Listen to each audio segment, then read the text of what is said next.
Hi, I'm Mark. And I'm Valerie, and we're at my home.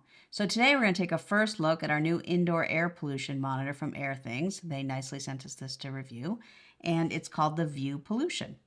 And it's a really nice. It's that's it. That's the whole device. And if you look at the front here, it actually you have to wave your hand over it to activate it. It says our air is good. See, so you can see it here. It says good, and it says 0 parts per million of the 2.5 particles.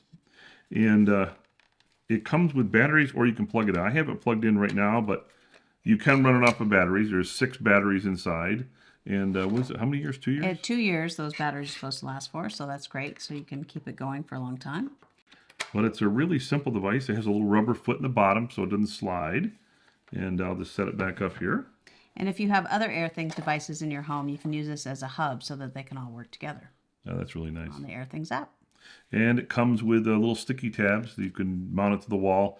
And it's the pull tab type. So if you want to take it off the wall, it's easy to pull these little things off. Yeah, that's great. And of course, directions. All right. So we're going to go install this and come back and do our full review. Thank you. Thank you.